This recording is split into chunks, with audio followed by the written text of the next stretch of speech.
할렐루야. 사도신경을 고백하심으로 새물결 교회 가정예배를 하나님께 드리겠습니다. 나는 전능하신 아버지 하나님 천지의 창조주를 믿습니다.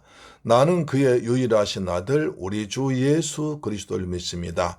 그는 성령으로 잉태되어 동정녀 마리아에게서 나시고 본디오 빌라도에게 고난을 받아 십자가에 못 박혀 죽으시고 장사된 지 사흘 만에 죽은 자 가운데서 다시 살아나셨으며 하늘에 오르시어 전능하신 아버지 하나님 우편에 앉아 계시다가 거기로부터 산 자와 죽은 자를 심판하러 오십니다.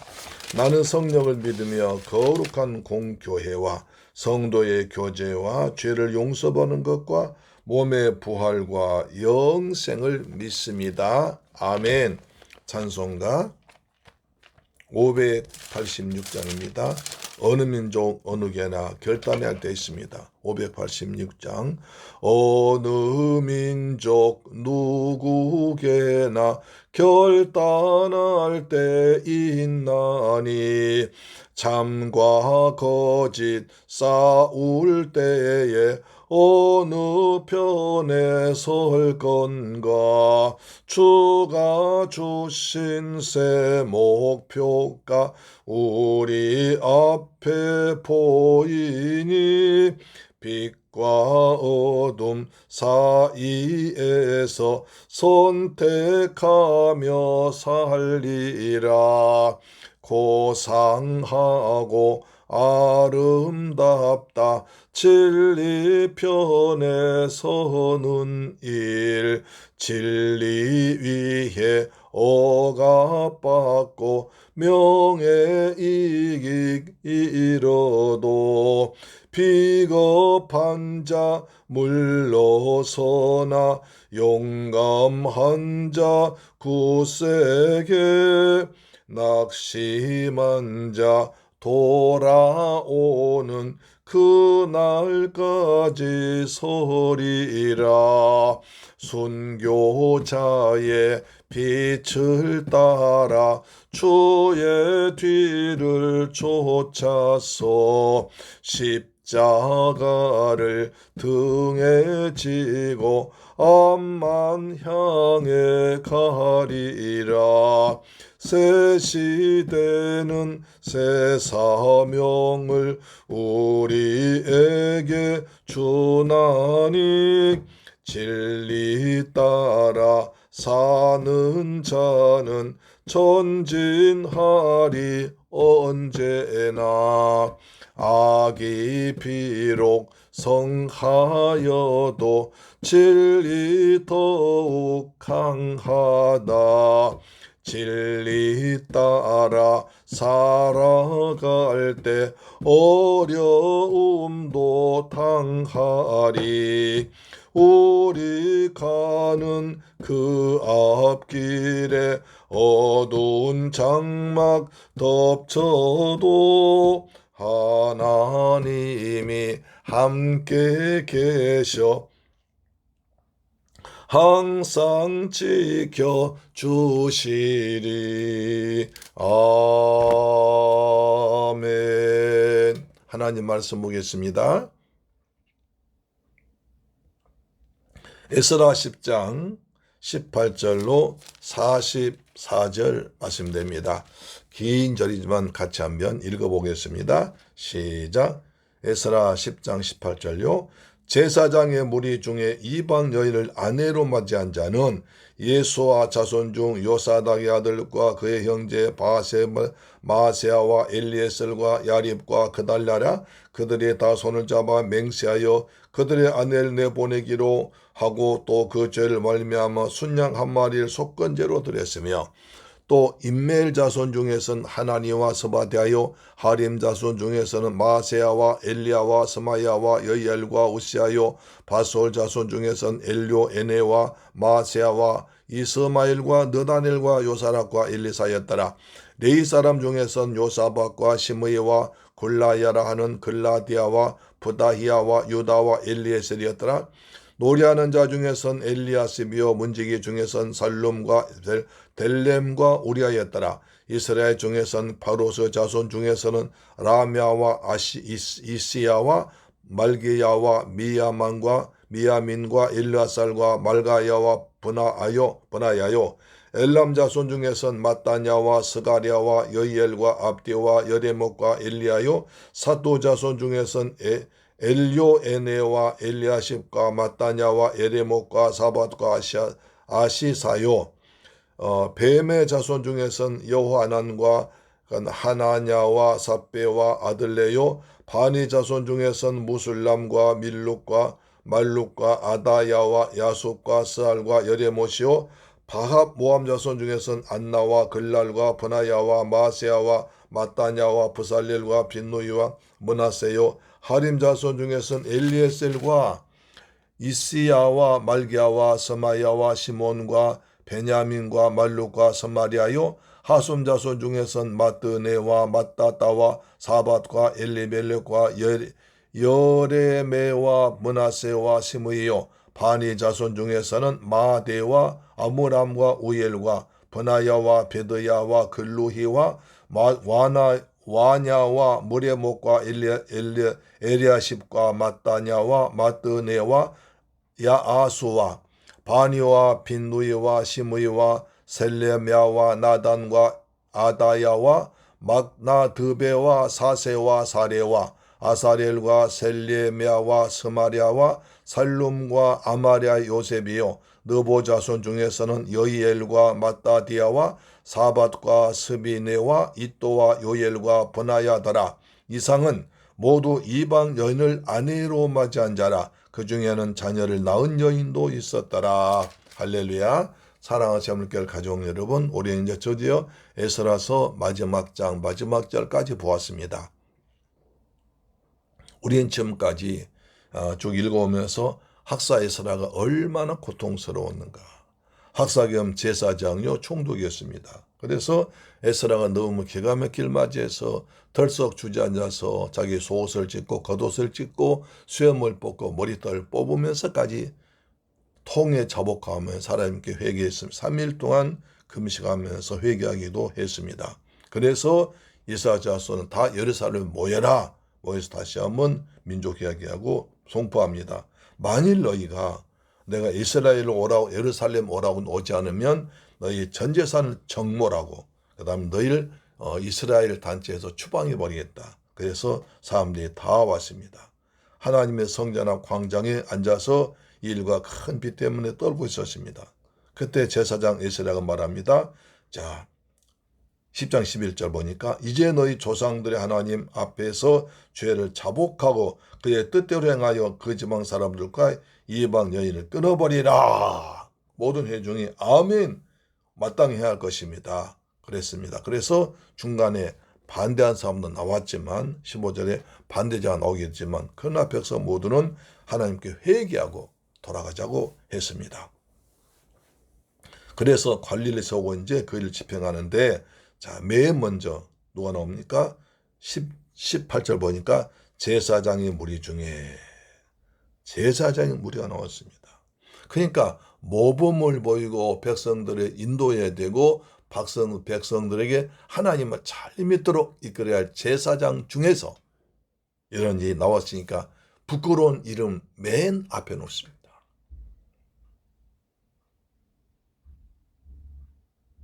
하나님을 잘 섬겨야 할 제사장 집안에서 이런 일이 벌어졌으니까 그것이 많은 사람한테 영향을 끼쳤을 거예요. 아니 저 집이 제사장 집안인데도 저랬어. 우리도 괜찮을 거야. 하면서 제사장 집안이 하는 일이 가장 큰 죄였기 때문에 가장 먼저 이름이 기록되었습니다. 제사장 무리 중에 이방 여인을 아내로 맞이한 자는 예수아의 자손 중 요사닥의 아들과 그 형제 아세야와 마샤 엘리에셀과 아람과 그달라 한 집안 형제가 그런 다 했습니다. 그들이 다 손을 잡아 맹세합니다. 아내를 내보내기로 하고 그 죄로 말미암아 순양 한 마리 속건제로 드렸습니다. 속건제란 부지 중에 그러니까 고의적이 아닌 자기도 모르는 사이에 죄를 지었을 때 속건제를 드렸습니다. 그럼 이것을 몰랐을까? 하나님의 백성은 하나님 백성과 이방 여인을 결혼하지 말라고 자손 대대로 내기 때부터 계속 명령 왔습니다. 그런데 여기서 속건제를 드렸습니다. 속죄 제를 드려야 할 때 속건제를 드렸습니다. 왜 그랬을까? 그 뒤에 바벨론에 멀리 포로 끌려가서 70년 동안 지난 동안에 하나님 말씀을 잊어버린 겁니다. 그렇다고 볼 수도 없잖아요. 하여튼 그래서 애매했겠죠. 우리 이렇게 살아도 괜찮을 거야. 우리 멀리 왔으니까. 예루살렘 떠나왔으니까. 여기서 또 뭐 결혼하기도 쉽지 않은데 이방 여인과 결혼하면서 고의적이 아니었다고 볼 수 없지만 하여튼 속건제를 드렸습니다. 속죄제를 드려야 함에도 불구하고 속건제를 드렸습니다. 죄에 진 것을 회개하고 잘못을 구하면서 드릴 텐데 우리는 잘 알지를 못하고 비고의적이 아니었습니다. 라는 식으로 속건제를 드렸습니다. 그래서 학사겸 제사장 에스라가 와서 하나님 말씀을 가르치기로 굳게 결심마쳤습니까? 그렇게 하나님 말씀 굳게 가르쳤는데도 불구하고 제사장 무리부터가 하나님 말씀을 잘 모르고 속건제를 드렸습니다.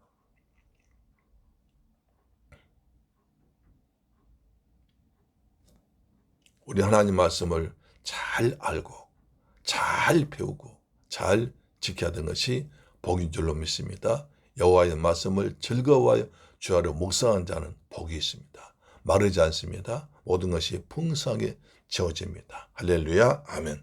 하여튼 속건제 드렸습니다. 그 다음에 또 인멜 자손 제사장입니다. 하림 자손 제사장 집안입니다. 바스올 자손 제사장 집안부터 먼저 회개했습니다. 제사장 집안부터 책임으로서 제사장 집안 나와 해서 그들 먼저 하나님께 회개를 했습니다. 그 다음에 레위 사람입니다. 레위 사람. 누구보다도 하나님의 사랑받고 하나님을 가까이 섬겨야 할 레위 사람들이 이런 짓을 했습니다. 우리가 레위기의 마지막 장 보세요. 아니 사사기 마지막 장 보세요. 이스라엘 나라가 전체 어려워지니까 이제 신앙이 떨어지니까 레위 사람들이 먹고 살 길이 없습니다. 그래서 레위 사람들이 각 지방 흩어져 버렸습니다. 원래 레위 사람은 딱 그 사라엘 지역이 땅의 지역이 한정되어 있습니다. 딱 지정되어 있습니다. 거기서 레위 사람 하나님 말씀을 잘 가르치면서 섬기면서 백성들과 함께 지내도록 해서 백성들이 11조 물질을 들여서 섬기도 겨는데 생활이 문란해지고 말씀이 희미해지니까 레위 사람 먹을 것이 없는 거예요. 살기 위해 흩어져 버렸습니다. 흩어져가지고 개인집에 부잣집 힘인 집에 들어가서 하나님 말씀 가르치는 걸로 해서 먹고 살았었는데 그 정도 타락해서 마지막에 레위 지파 사람이 크게 타락하잖아요. 레위 지파 사람들입니다. 그 다음에 노래하는 자들 했습니다. 노래하는 자들. 여기도 하나님의 성전 섬긴 사람들입니다. 노래한 장이었습니다. 그 다음에 문지기들도 하나님 성전 섬긴 사람입니다. 그러니까 하나님께서 앞장서는 사람들, 제사장 집안, 그 다음에 레위 지파, 그 다음에 노래하는 자들, 그 다음에 문지기 집안에서 다 이렇게 하나님 섬긴 앞장섰던 사람들부터 이렇게 죄를 졌기 때문에 그들의 죄를 먼저 드러낸 것입니다. 그 다음에 이제 이스라엘 중에서는 나머지 이스라엘 전 지파 중에서 쫙 나옵니다. 그래서 누구 다 나옵니다. 우리는 여기서 중요한 걸 볼 수 있습니다. 여기서 참 성경에 이름이 기록되어 있는데요. 하나님께 충성하고 성실하고 주님에 대해서 헌신하다가 순교한 사람들 그분 이름이 쫙 기록되어 있습니다. 또 성경에는 부끄러운 이름도 기록되어 있습니다. 숨기지 않습니다. 저와 여러분 이름은 하늘나라 생명책에 기록되어 있을 텐데 하나님의 생명책에 기록되는 그래서 충성스러운 사람으로 기록되는 은혜가 있기를 주님의 이름으로 축복합니다. 바울같이 베드로같이 예수님의 제자들같이 그 다음에 신라나 이런 위대한 분들같이 디모데 이런 분들같이 하나님의 이름의 생명책에 참 충성스러운 이름으로 기록되면 얼마나 좋겠습니까? 내가 비록 이것이 이 땅에 사는 일이 작은 일일지라도 내 맡겨진 직분에 최선 다하면서 살아가면 우리 이름이 거룩한 하나님 나라의 생명책에 충성스러운 이름으로 기록되어서 상급받고 칭찬받게 되기를 주님의 이름으로 축복합니다. 이처럼 부끄러운 일에 이름이 기록되지 않기를 간절히 소망합니다. 그 다음에 여기서 보니까 순서 있습니다. 제사장 집안, 제사장, 그 다음에 레위인, 성전 봉사자, 다시 말해서 문지기까지 포함되죠. 그 다음에 일반인 있습니다. 지도자와 일반인 모두에게 육신의 정 끊고 하나님께로 돌아와야 됩니다. 하나님께로 돌아올 때 고통이 따릅니다. 사랑한 아내와 아내를 끊어져야 됩니다. 자녀들도 아마 엄마 따라갔겠죠. 아니면 아빠 따라갔겠죠. 하여튼 자녀들도 참 지금까지 자녀들이 얼마나 청천벽력이었겠어요. 아빠와 엄마가 헤어져 살아야 하는 그런 불행이 있었습니다. 큰 아픔이 있었습니다. 그래서 그때라도 회개하고 돌아온 것이 은혜지만 그러나 처음부터 죄 짓지 마라 이런 아픔이 없습니다. 죄와 싸워서 이겨나가는 여러분 되기를 축복합니다. 개혁의 아픔이 있습니다. 개혁하면 항상 아픔이 있습니다. 그러나 그때라도 개혁해야지 살 길이 있습니다. 10장 11절에 끊어버리라 했는데 끊어버리고 이제 민족이 살 길이 드디어 열린 것이 이제 하나님의 진노가 멈춰질 것입니다. 그래서 민족 정화운동입니다. 참된 회개가 일어났습니다. 여기서 등장한 사람 113명입니다. 부끄러운 이름 113명이 기록되어 있습니다. 우리 이름은 하늘나라 생명책에 충성스러운 이름으로 기록되기를 소망합니다. 자, 기도하겠습니다. 좋으신 아버지 감사합니다. 제일 사랑하시고 축복하셔서 귀한 말씀 에스라 결론을 통해서 내받게 하시면 감사합니다. 우리 모두 하나님의 생명책에 충성스러운 이름으로 그리고 영광스러운 이름으로 기록되기를 원합니다. 절대로 부끄러운 이름이 기록되지 않기를 소망합니다. 하나님께서 심판하실 때 제사장과 레위인과 성전 보사자 먼저 이름을 기록했습니다. 그리고 일반인 기록됐습니다. 직분자들 정말 최선 다해서 헌신할 수 있는 저희가 되게 하여 주옵소서. 우리 힘으로 죄를 이길 수 없습니다. 날마다 성령 충만하고 말씀으로 충만한 은혜 가운데 살아가도록 역사하여 주옵소서. 예수님의 이름으로 기도합니다. 아멘. 주기도 마칩니다. 하늘에 계신 우리 아버지여 이름이 거룩히 여김을 받으시오며 나라의 임하옵시며 뜻이 하늘에서 이룬 것 같이 땅에서도 이루어지이다. 오늘날 우리에게 일용할 양식을 주옵시고 우리가 우리에게 죄 지은 자를 사하여 준 것 같이 우리 죄를 사하여 주옵시고 우리를 시험에 들게 하지 마옵시고 다만 악에서 구하옵소서. 대개 나라와 권세와 영광이 아버지께 영원히 있사옵나이다. 아멘. 할렐루야. 내일 뵙겠습니다. 아멘.